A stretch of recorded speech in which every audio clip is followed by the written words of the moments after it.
I just progressed and found my confidence and ended up going to the next Under-20 World Cup and was second choice goalkeeper right up into the tournament. And then the day of the opening game, I remember them putting my name up on the screen as the starting goalkeeper, which was a bit of a shock. Welcome back to From First Touch to First Team. I'm Jan, your host, and today I'm sitting down with Erin Nayler, a goalkeeper who grew up in New Zealand, a country where football was never the number one sport, where professional careers for women were rare, and where making it to Europe seemed almost impossible. She did all of it. 85 international caps for the Football Ferns, 10 years playing professionally across France, Germany, Sweden, England, and the United States, including stints at Olympique Lyon and Bayern Munich. In this episode, we get into it, what it actually takes to leave everything behind and build a career on the other side of the world. How she navigated the highs and lows of playing for some of the biggest clubs in women's football, and why retiring from professional football can be just as challenging as making it there in the first place. Before we get into it, every episode on this show is a conversation that a young player or a football parent somewhere needs to hear. If you know someone on that journey, please pass this on. Subscribe, share, and help us build something that genuinely helps them. And if you have a question, a comment, or something you want to cover in a future episode, drop it in the comments on Spotify, YouTube, leave us a review, or send us a message on Instagram. We will read everything. And now, enjoy the episode with Erin Nayler. Erin, good afternoon. Guten Tag. How are you? Where do I find you at the moment? Guten Tag. I am good, thank you. I'm in Sydney right now. Oh, same here. I guess for both of us, it's the worst time of the year in Sydney because it's winter, it's cold, especially as a footballer, it's rainy. Very excited to have you on board for the episode today. We're going to talk about your career, about where your career took you, the transition coming back to Australia, and then the reflections around what has your career given you, but also what is the next stage of your life going to look like. Before we jump into it, I always like to give my guests the opportunity to introduce themselves. Yeah, who is Erin Nayler?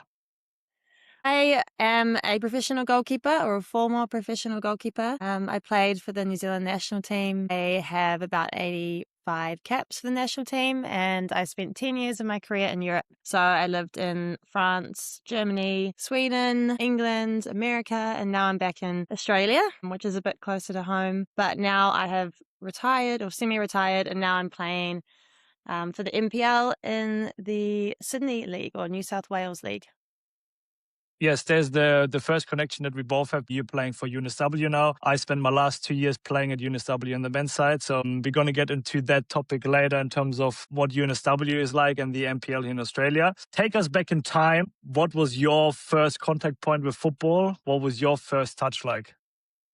Well, I started playing on the field, as most goalkeepers do, but I didn't start playing until I was about 9. My brothers played and my dad was coaching, so I just turn up for training sessions and then really enjoyed it, and then found my way into my own team and got thrown in goal as every kid does, and had a great game in those tiny mini goals. So I managed to make a lot of saves, and my dad was the coach at the time, so he was pretty harsh, and I never got player of the day before that. And then I got player of the day after I was in goal. So he definitely recognized the talent when I was young, and then from there I just stayed in goal and really enjoyed it, and made my way into the national youth teams and then into the professional leagues.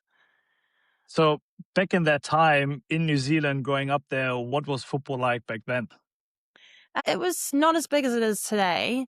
There wasn't any dedicated girls team, so I was thrown into a boys team when I was about 10 or 11 years old. I think there was only me and maybe one other girl on the team at the time. Whereas, nowadays you have girls teams everywhere. So there's definitely progress. From my experience as a coach, I would say for a lot of girls that are very talented, usually say the longer they can play with boys, the better. Would you say that's something you agree with still till today?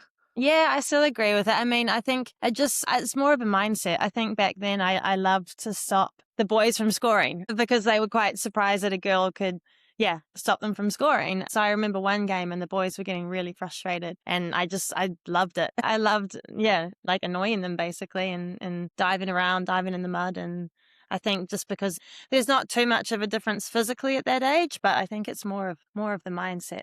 Yeah. Is there any goalkeeping talent in your family, or are you the first goalkeeper that made it to that level?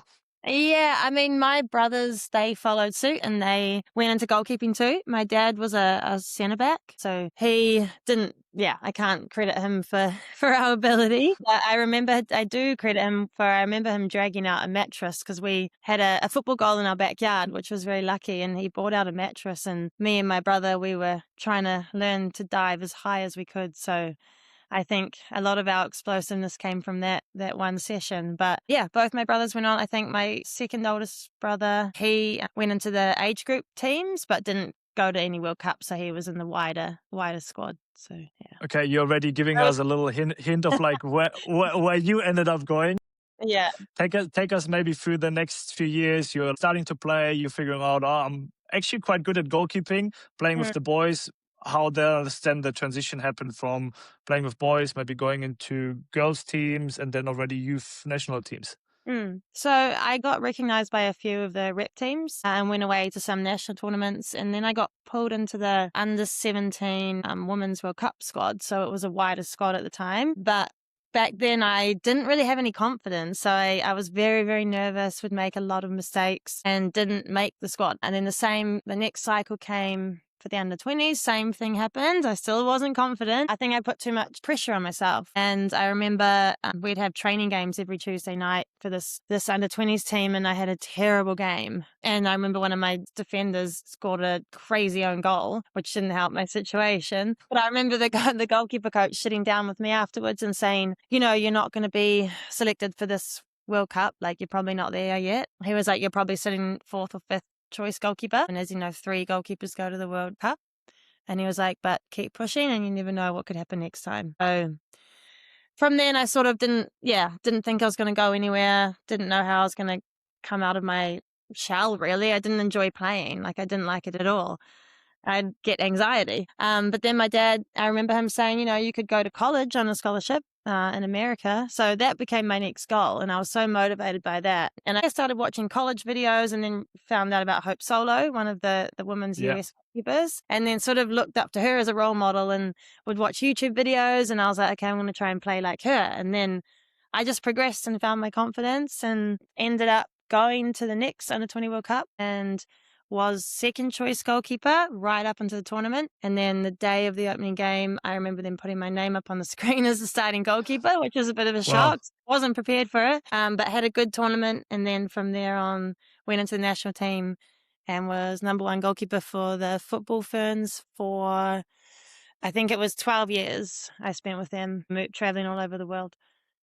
Wow, amazing. So would you say that just that mindset shift of rather than having the end goal of I'm going to be number 1 goalkeeper, being like, okay, I'm working towards playing college football, now I have a role model, Hope Solo, I'm working towards becoming more like her, that changed the stress and the pressure you put on yourself?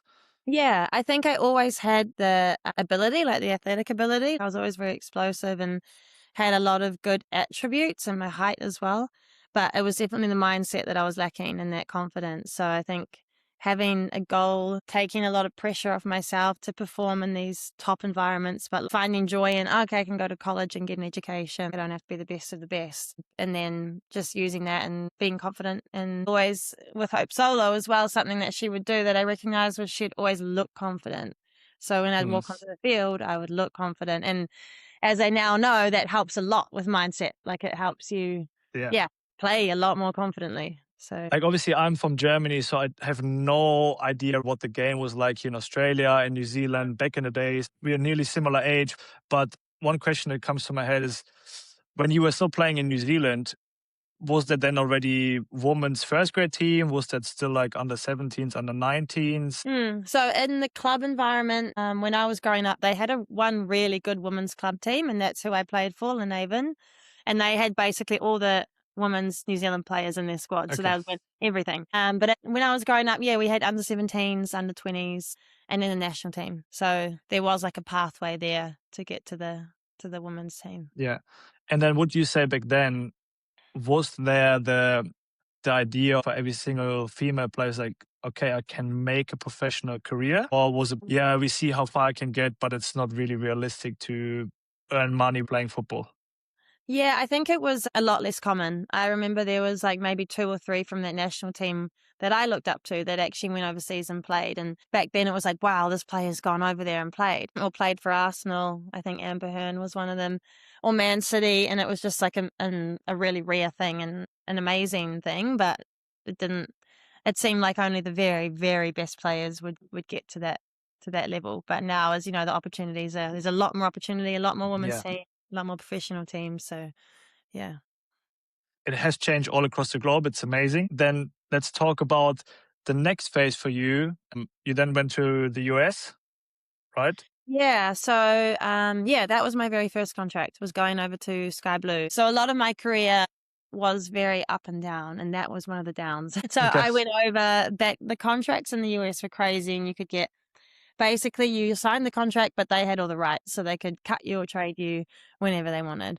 Yeah. So I went over there for 3 weeks, didn't even play a game, moved my whole life, took a lot of thought and planning and consideration to even get there in the first place. So I spent more time prepping than what I spent over there. I was there for 3 weeks, and then they were like, okay, we've got another goalkeeper, because I think a US goalkeeper had come in or something. So then I was sent home packing my bags. It was crazy. So I Yeah. sort of cut that off my my resume because it didn't really count. So then meant you had to go directly back to New Zealand? Yeah, I think we went straight back here actually to Australia because we had a Yeah. game, or we had a couple of games against the national team. So came straight here. So okay, then if we don't want to consider this first contract your first professional contract, what was then the actual first contract that felt like, wow, I was part of a squad that was actually there throughout the whole season? I think Olympique Lyon was my first big contract, and at the time, I don't think I was aware of how big that team actually was. So they were the best women's team in the world at the Yeah. time. Yeah, I played in Olympic Games. I think it was 2016, and our last group game, was against France. And then it was a couple of weeks after that Olympique Lyon, who are a French team, called me and said, "Would you want to come over as one of our goalkeepers for this season?" So that was a cool experience. Again, like I was very fresh into the environment, so I was like, "What is going?" How old were you? I think I was maybe 20, 21. Okay, still very young. Yeah. So, and everyone was speaking French. Like I was just thrown into this new world of very, very good footballers. So it was definitely a challenge, but it taught me a lot about European football and the way that they play. Back then for women's, did that move get facilitated by an agent, or was it you got contacted directly from the club and you just had the conversation with them and your parents, or how was that? Yeah, that was through an agent. So I'm not Okay. sure if the agent came to me then, but that's how I met my agent, who then stayed with me throughout my career, basically. But he called me and he was like, "You've got like 3 days to decide." And I was in New Zealand at the time, and I was like, "Oh my gosh, I have to move all the way to Leon." But it was such a good opportunity, and it was the start of my professional career. So, yeah. Can you take us back to that moment when you found out, like, okay, I'm gonna sign professional contract? What did that feel like? Who was the first phone call to? I told my parents, first of all. It was like a dream come true for me, really, because when we played in France, I remember thinking how amazing it would be to play in this country, just because it was so, I don't know, everything you see on TV and the Yeah. Eiffel Tower, Paris. So it was super exciting for me. So I was like, I always want to play for a French team. And then when a French team came to me, then yeah, it was just a dream come true. And then you became one of these players that you, as a younger player, looked up to and said, like, wow, they actually moved over to Europe. They're playing in Europe now. Then this became your reality. Maybe take us through that next phase. What would you say was the best part? And maybe also what were the one or two biggest challenges that you faced? Yeah, I think the best part was just living this life in a new country, with the best players. Like, I think we had Wendie, Renard in the team, Sarah Bouhaddi, who was one of the best goalkeepers in the world at the time. Yeah. But of course, like as a goalkeeper that doesn't play, that's always a challenge. So that's usually what happens to goalkeepers more at the start and end of their career. So it's quite a challenging time. But for me, because it was at the start of my career, I just tried to absorb and learn as much as I could. And then from there, I went on to Bordeaux, another French team, and then I got a lot more game time there. But I was able to apply what I'd learned in Lyon to this team in Bordeaux, who are in the same league, but a bit further down the table. But yeah, I love the French way of playing, very technical and skillful, which wasn't Yeah. me, but I enjoyed learning from them and being around it. I mean, the good part is as a goalkeeper, you don't necessarily need to be the most technical player on the pitch as long as you know what your role is, and that's protecting the goal. Yeah. So, okay, you went from the biggest team in French to then like a lower team. Mm. But that's also one part of the conversations that I want to have through this podcast is saying, okay, sometimes you need to take one step back to then actually progress again. Because at some stage in your career, right, you were then maybe still 21, 22, you need to actually get game time rather than just be training and just sitting on the bench. With all of this knowledge that you have now as a goalkeeper, what would you say as maybe a first advice to young goalkeepers out there that find themselves in a position where they're maybe the second goalkeeper, the third goalkeeper, that they really want to play? What would you say to them? Yeah, I would definitely agree with you on that and say go where you're going to get game time, because that is where the biggest lessons are learnt and how you learn to read the game. So that's why goalkeepers in particular, the more experienced ones are like usually the better ones, the older ones are more experienced. That's why goalkeepers peak a bit later in their career. But the more game time you have, I think the quicker you can get to that level. I think I think dropping down or finding a team where you're going to get a lot of game time is definitely the advice. And even for players as well, I think it's very, very important. Yeah. Yeah, 100%. So if you reflect on your youth, is there something of the way you were as a goalkeeper, as an overall player, is there something that if you could go back in time, put more emphasis on? Yeah, definitely footwork. Just doing a lot more with the feet. Left foot, right foot. Like nowadays, we have to play out and be expected to, be part of the back line basically a lot more. So I think that was the biggest wake up call moving to France. I was so bad with my feet because I had sort of survived my career by just, kicking it long whenever there was any risk around, which I think was also part of being in the New Zealand side as well. We didn't play too much at that time. So I would definitely say, just work on that. Play like when you have the smaller side of games and the, what's it called, rondos, like join in with the players because it helps a lot. Yeah. From my coaching experience, like especially in the young age groups, we usually say like, let's throw the goalkeepers every second or third session to a normal team training environment, even let them play in the field so they can just practice every single position that they can understand. Oh, what does a striker feel like? So then when they can transfer it into being a goalkeeper again, it just becomes maybe a little bit easier. So let's go into that next phase. You've moved to Bordeaux, you're playing over there. What does the next phase of your career look like? What is maybe a next learning, a next challenge? What happens? Yeah, so Bordeaux, it started out really well. I played a lot of games. I originally signed for 1 year and then they signed me for 2 more years and really, really enjoyed it. Made some really good friends during that time. And then after that, that's when COVID hit actually in 2020, I think it was. Yeah. Right. Yeah. So that was really challenging because, I mean, at that point in my career, I wasn't actually playing so much for Bordeaux anymore anyway. They were playing a French goalkeeper. So I wasn't having the best time of my life there at that time. COVID hit and then we all basically just flew home. But for about 4 or 5 months, we were still on contract. I was back in New Zealand, but they kept saying, at any minute you were going to fly you back over because we're going to resume the league. But it was always, yeah. I know, it was a crazy time. Yeah. So I was always thinking, okay, I've got to be ready, staying fit. But then nothing, my contract was over by the time COVID was over. And then after that, that was when I got a contract with Reading in England. Yep. So that was when I was back in New Zealand. It was quite a good salary. I think it was in COVID I left for that because the English league was still going. Yeah. With no fans and it's crazy to think about that right now, right? It's like, it's a different world. Yeah, it was crazy. It was so crazy. But again, Reading was not that was also not a great time. So my professional career, like I said, it's had a lot of ups and downs. But I think when I look back on my career, my national team experience was definitely the highlight of all of it because that was years and years of, just incredible experiences and a lot of game time. But anyway, went to Reading.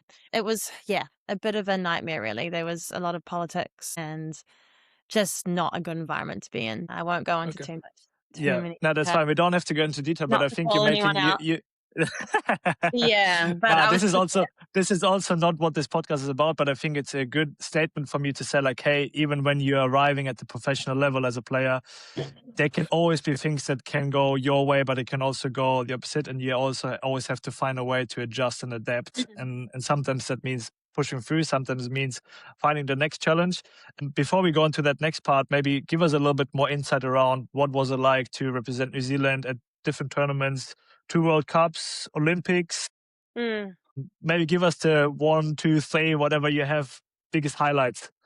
Yeah, it was amazing. So, I mean, like, my best friends are on the team, so it was always amazing to travel with them, have those experiences. Highlights, top 3 would be, well, one of them is just going to so many random places around the world and Yes. playing games against all these different countries, Papua New Guinea, China, so many places, little tiny towns that was just so eye-opening. But yeah, just cool experiences, met so many cool people, awesome fans. Japanese fans were the best. Just super cool and humble and friendly. But biggest highlights would be World Cup Canada opening match. We played against Canada. That was the game that I got player of the match, so that was like a highlight for me. Really fun game to be a part of. Olympic Games as well. Really cool experience going into the village in Rio de Janeiro. So Yeah, wow, amazing. yeah, it was like the Hunger Games. Like everyone was walking around different suits, and then the food hall was awesome. Like there was so many things to choose from. Free McDonald's, which is what athletes always rave about. So that was a highlight. And then I guess the third one would just be like playing at home, like the home games that we had, because we don't get too many games being from New Zealand. Like countries Yeah. don't really come to us, but when they did, it was awesome because my family and friends could come. And yeah, I remember playing my favorite games ever, playing against Brazil in horrible weather. But I think we won the game. I think it was 1-0. So that was a So highlight. even a clean sheet against Brazil. Yeah. So yeah, there was a lot of fun. Now that you mentioned family, obviously you had to move far away. New Zealand is probably one of the furthest places from Europe. Mm, You spent time in a lot of different countries. As you said, there were some challenging times in different clubs. mm. How did you deal with that, being away from family, not maybe being able to call home because time difference is always a challenge? Always say, how did you overcome that part of your everyday life, Mm. being separated from family, friends? Yeah, so I sort of got used to it being away for so long. It was hard though. Like I missed out on a lot of things with family. I'm not sure if you know this, but I lost my mum when I was in France, so that was really hard. The club were quite, I'm not going to say reluctant to let me go, although they were. So it was really hard because they were like, well, you can go back to New Zealand and see her and then come back again and play. And I was like, well, it doesn't really work like that because like it's a lot of travel. I can't just go back every week. It's not like I'm, in another Yeah, you European. can't just fly 25 hours.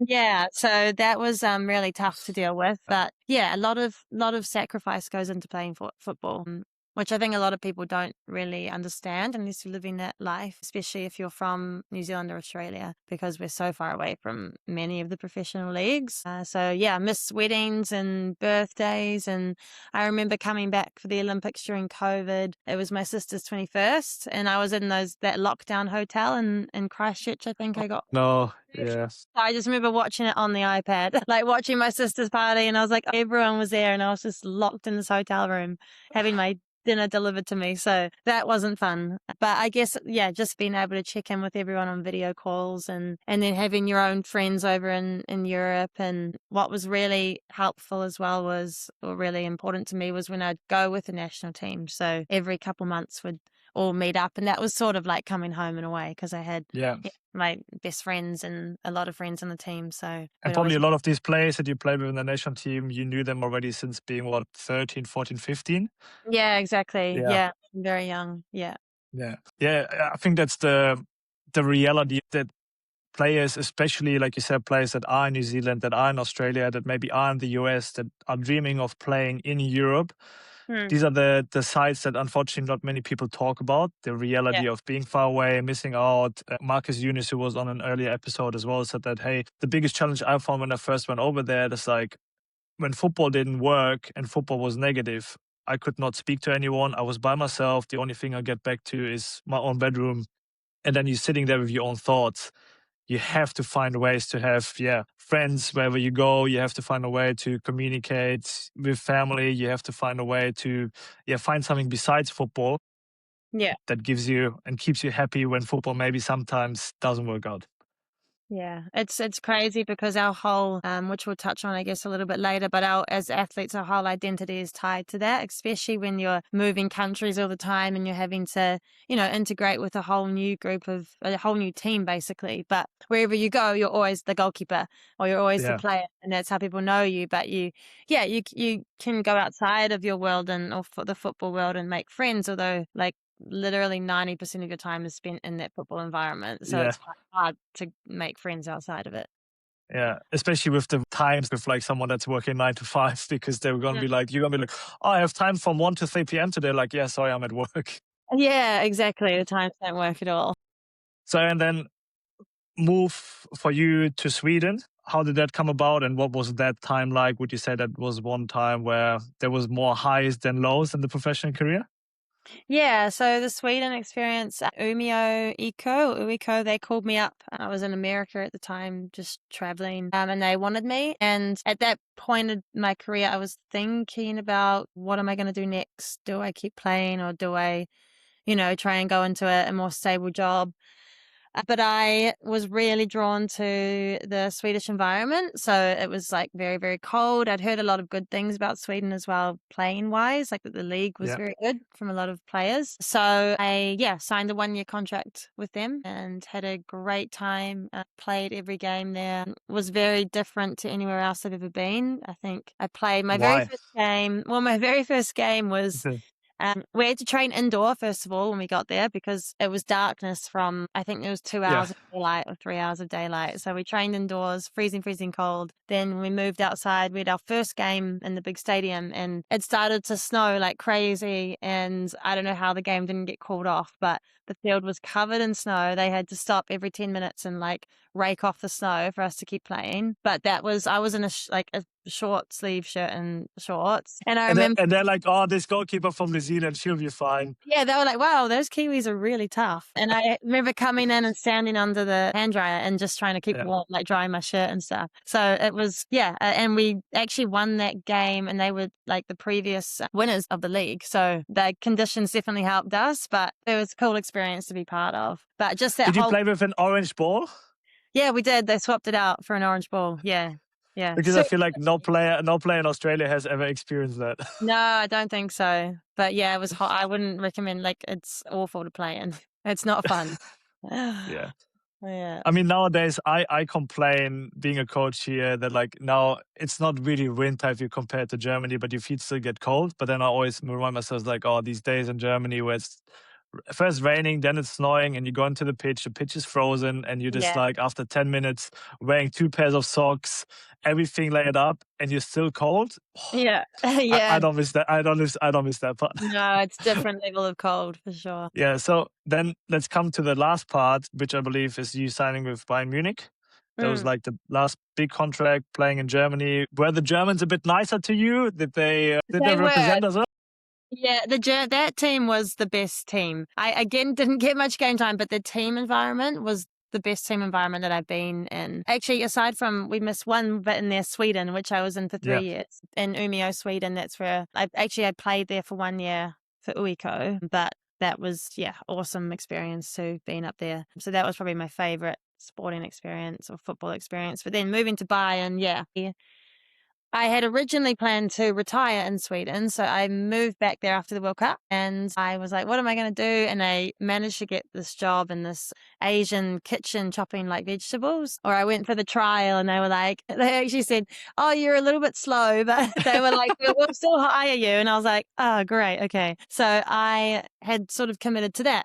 And then Bayern Munich called up and they were like, our goalkeeper's injured, our third goalkeeper. And can you come over here and like be available for the season? And I had just been coming out of injury myself. So I had like some hip issues, which put me out for a few months and I only just made the World Cup team. So I was a bit up in the air about it and I told them that and they flew me over and scanned me and they said, you'll be fine. Can you sign for us? So my options were, okay, like go back to this kitchen where I'm not valued or go and sign for Bayern Munich. So Who knows how fast your hands would be now, right? If you I know. would have I worked know. I like was it. too careful. I was like, this one goes here. I was so slow, like a sloth. But I went for Bayern, so I was there for 1 season. Coming out of injury, so again, it was challenging because I couldn't really fully do everything, and mindset wasn't quite there. But the experience of being in that club was incredible. Again, with some of the best players in the world. So, and they really looked after us as players. So that was awesome. In terms of culture, was there a big difference between Germany, France, Sweden, America, New Zealand?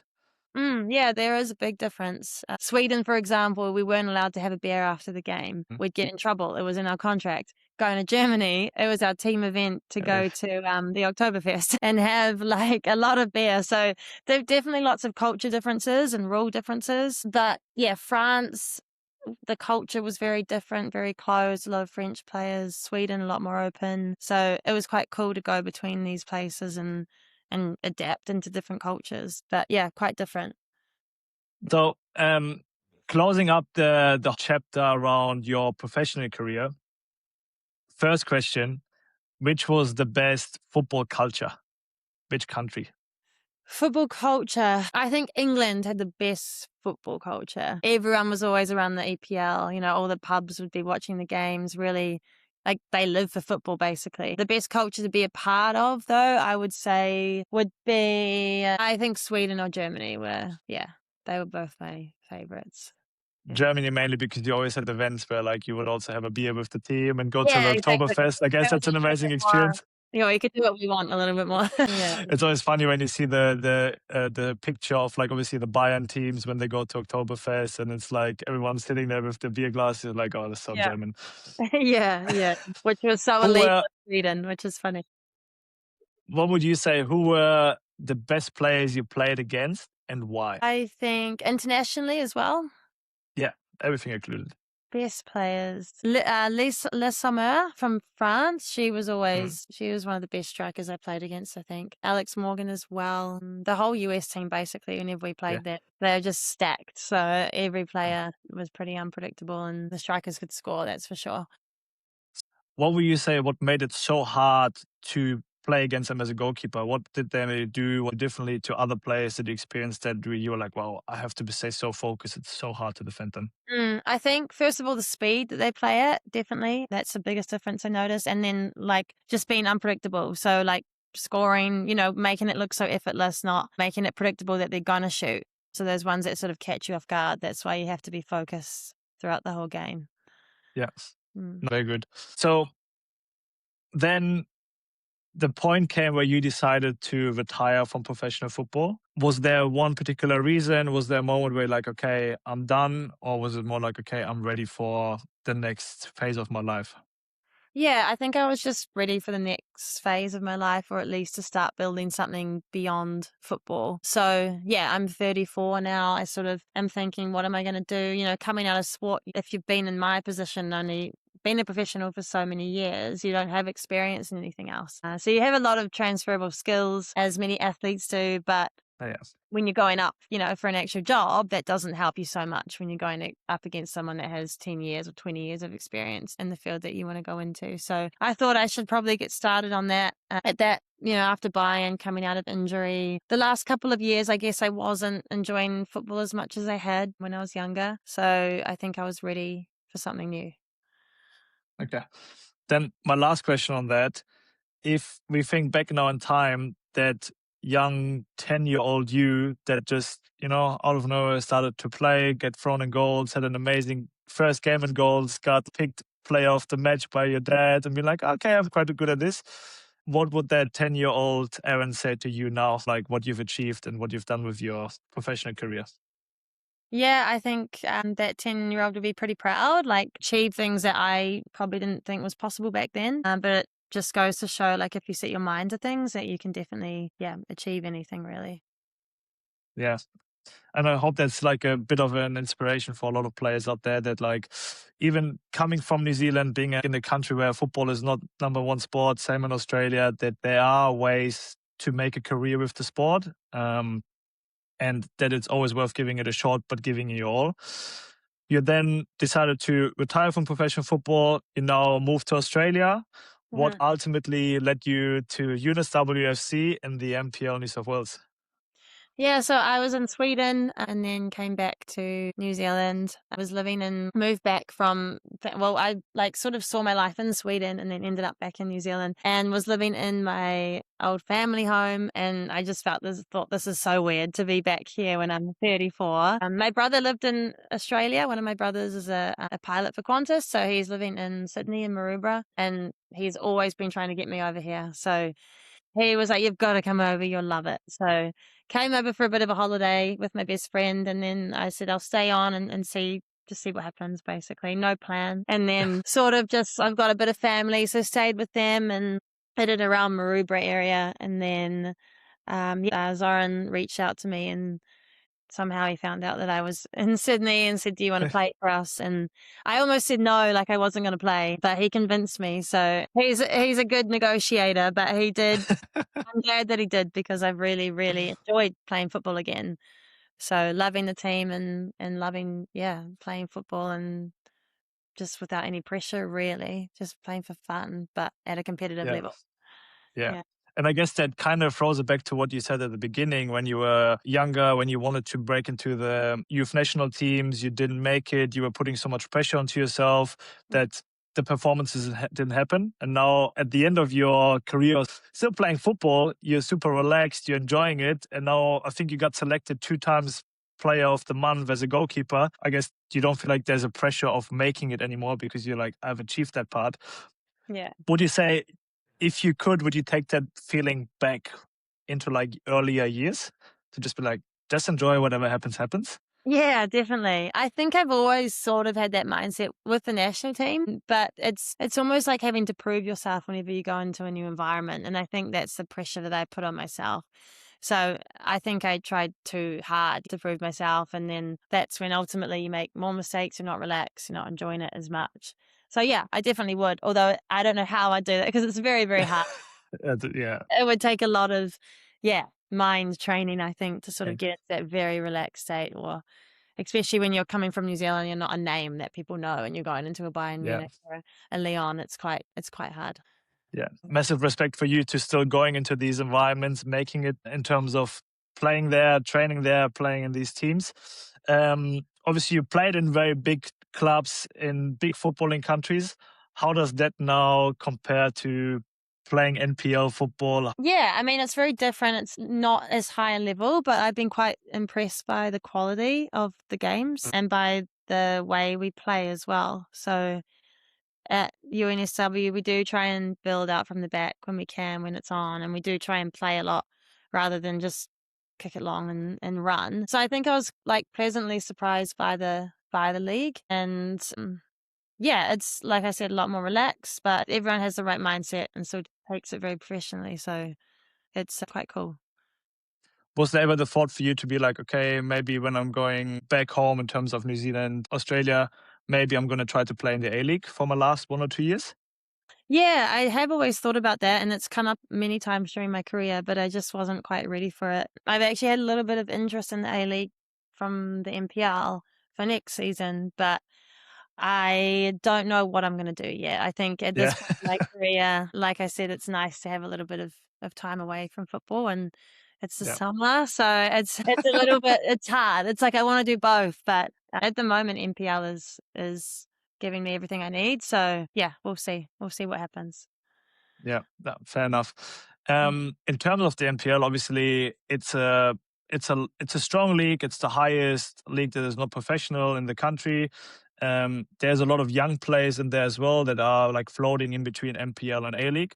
What Mm. would you say from the level that you've seen, especially of younger players? Do they have the chance to make that progress into Europe, to bridge that gap?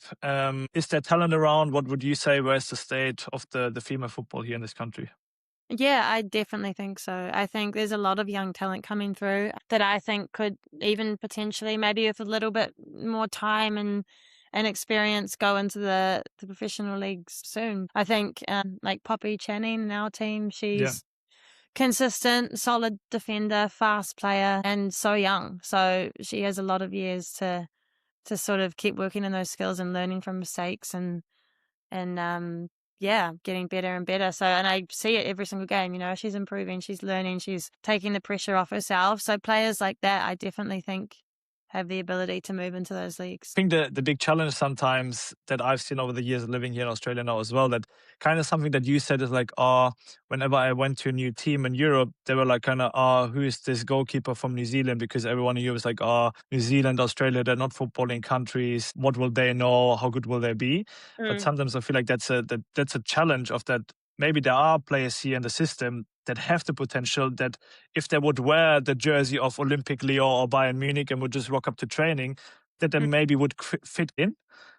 But because they're not wearing the jersey, they're not seen as like a player of that caliber yet, they will maybe never get the chance or never will see themselves getting to that level because they are just playing in Australia, they are just playing NPL. Is there one advice you would give young players out there here in Australia or even in New Zealand that are on that journey of how to overcome that challenge and also how to keep thinking long term? I mean, it's hard, but I think just keep believe in your ability and keep working on things that you need to work on, but keep strengthening obviously what you're good at. Like use your strengths. So when I went into Lyon, like my strengths were my height, my corners, take the parts of your game and really like take them from being good to international level. So those parts of your game are what's going to make you stand out. And then the parts that are a little bit behind, you can work to bring them up to a good level. But yeah, really just like hone in on your skills and what makes you different and make yourself known for that. Yeah, very, very good. And I think that's like a big message to all the players out there to say, you need to believe in yourself, but you also need to be realistic and know what you should be working on. And if there are coaches in your corner that are trying to encourage you to do that, take that advice from players like yourself. I believe some players in your squad will probably also look up to you and say like, hey, what do you think? What is something that maybe I can improve? The last question in terms of football in Australia, what would you say from what you've seen around now in the NPL, obviously the A-League, the Matildas, what is the disconnect between the Matildas being on the big scene, there's a lot of players that are playing in the biggest leagues in the world, to then the league here, the A-League doesn't have that many visitors, the NPL doesn't have that many spectators, but we're living in a city of 5 million people in Sydney. Why does the game not able to transfer the success of the Matildas and the excitement of that, because the stadiums are always full, to then the local game not being as much supported?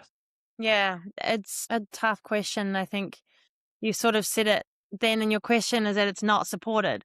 So I think I'm talking to my goalkeeper coach the other day about it, but the sports that are successful and do well in the leagues, they have that backing to start with. So someone needs to invest in the league for it to then, grow and keep growing. But I think at the moment, from what I understand, is that it's underfunded. Players aren't even getting a decent salary, which is another reason why I'm not super keen to jump into the A-League, because it's a big commitment for the salary that you get. So I think there needs to be more recognition around that, especially given, for I don't even know what the average is, maybe 30,000, maybe not even that, 40,000. I don't know. Some players are probably on 20. I'm not sure. But it's like the pressures that come with that level of the game, you should be getting compensated more. Like these girls can't even work on the side probably, because the commitment is quite high to play in the A-League. So it doesn't really make sense to me. Yeah. Yeah. So I think you hit the sweet spot there without probably not being too familiar with the whole environment yet and being used to being in bigger clubs. But that's something that I think is the biggest challenge of the game here in Australia, that, like you said, the players are not supported financially enough. A lot of them struggle to find a second job or make ends meet because they are not getting the salary that they should. Then, like you said, the investment is you train every day, you have to travel every second weekend, but not being compensated for it is a big challenge. Let's just hope. I know that the game has grown already in Australia. I hope that it will continue with like the success of the Matildas and the Socceroos, and that there will be more awareness, because I feel like there is a good foundation the way the game is played. I think the NPL women's, the NPL men's, they are doing a good job. They're showing the game. There's more people coming to watch. There's good players out there. There's a lot of players like yourself that have played professional, that then like at the end of their professional career, maybe officially retired, but coming into these leagues, giving a lot of knowledge to younger players, which is amazing. And I hope that will keep happening. I know that last part of our conversation is now about the topic of finding something after a professional career as an athlete. And I know that's something that's very important to you. So maybe you can give us a little bit of an introduction into your story and building, for athletes in that transition from being just an athlete to then finding something else in life. Yeah. So I think I touched on it a bit earlier, but as an athlete, like you get very entwined. Your identity gets very tied to being an athlete. So I think when you come out of it, like I said, with no experience and all you've ever been is a football player or a goalkeeper, it's quite hard to navigate that next stage of your life. And the more athletes I've been speaking to about this, the more it seems to be a big problem. And it is like a bit of a systematic problem because it is, the organizations, they look after you so well when you're playing, when you're performing. But as soon as you're injured or you're deselected or you're older and no longer able to play, then they sort of, you don't have much support or there's very little support around there and you're sort of left on your own. And I know a lot of professional athletes, it's not spoken about too much, but a lot of them sort of go into like dark holes and some of them turn to alcohol or like other addictions to cope with that change. So it is a big problem and it is being recognized more. But when I was in Bayern Munich, I was sort of thinking, what am I going to do, when I moved back to Sweden, and started to reach out started networking in Sweden and met a guy there called Toby Cowan, who he sort of puts together these programs for corporate groups that are navigating change or navigating new careers. So I went and met up with him when I was back in Sweden, and we sort of came up with a plan to sort of create a program for athletes that are navigating this space. So the plan is in January 27 is to run a pilot for this program. It's called Your Story, and we're going to bring together 8 elite athletes from all different sports. From international. They will most likely be more Europe-based because of the travel.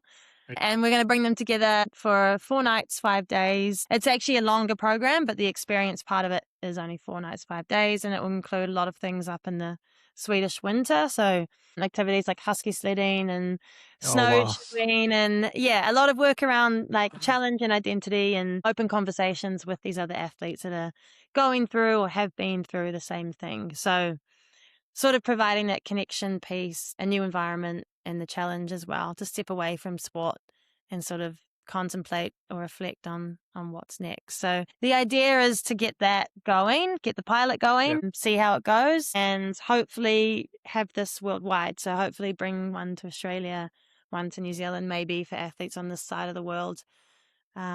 Because I think it's something that's lacking. There's a few things out there similar, and I know there's a lot of programs for athletes to go into sales or into finance. Like I know there's a few pathways there, but this is something a little bit different from that. But yeah. And from what I understand, I would say it's initially not directly being about what is the next job that you do. It's about first reflecting on what you've done with your life so far in your career, and then figuring out what is something that you're really getting excited about and are enjoying in that next part. Because I feel like the biggest part or the biggest problem could also be that people are like, oh, I finished my career. Now I'm just going to look at like what's next. And then you just jump into a job and then maybe you get stuck, but you're not going to be happy. But I would say maybe that's something that you guys can help professional athletes achieve, that they really figure out, okay, what are the areas that I really enjoy? What is what I want to do with my life? And I think it's a great incentive. And I don't know that many yet that are about to retire, but I know some that have retired. So maybe I will give a connection over there. What would you say if that project is successful? What is the ideal outcome that you want to have for these athletes that are going to go to Sweden, going to experience it, and then walk away from it?